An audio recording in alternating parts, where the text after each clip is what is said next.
មនុស្សម្នាក់លែងជឿជាក់លើស្នេហ៍មនុស្សធ្លាប់ក្បែរព្រួលប្រែខំពីមុនធ្លាប់តែជួបប្រែស្ងាត់បាត់អស់ពីទន់ភ្លន់ចង់ជួបស្ងួនគ្មានហេតុផលជួបមិនបាន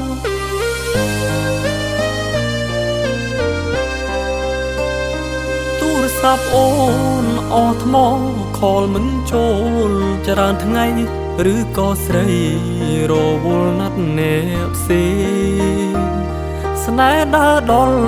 ផ្លូវនេះបត់ស្ដាំឬបត់ឆ្វេងផ្លូវវង្វេងទៅមុខក៏ទៅមិនដល់បើទូរស័ព្ទអស់ថ្មក៏អាចសាក់ថ្មវិញអស់ចិត្តវិញគ្មានអួយស្រោចស្រង់វិញបាន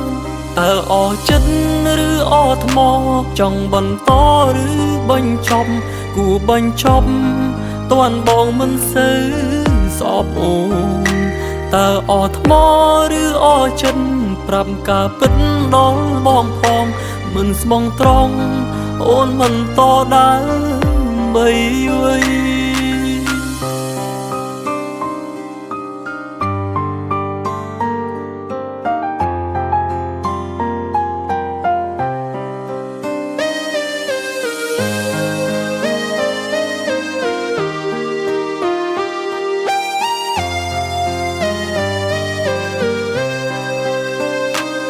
ខ្លាយជាមនុស្សម្នាក់លែងជឿជាក់លើស្នេហ៍មនុស្សធ្លាប់ក្បែរព្រួលប្រែខំពីមុនធ្លាប់តែជួបប្រែស្ងាត់បាត់អស់ពីទន់ភ្លន់ចង់ជួបស្ងួនគ្មានហេតុផលជួបមិនបាន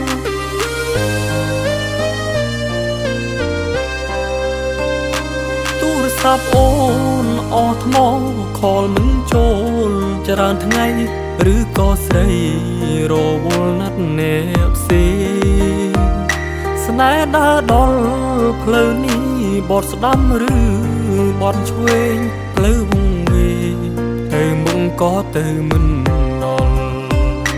បើទូរស័ព្ទអស់ថ្មក៏អាចសាក់ថ្មវិញអស់ចិត្តវិញគ្មានអួយស្រោចស្រង់វិញបា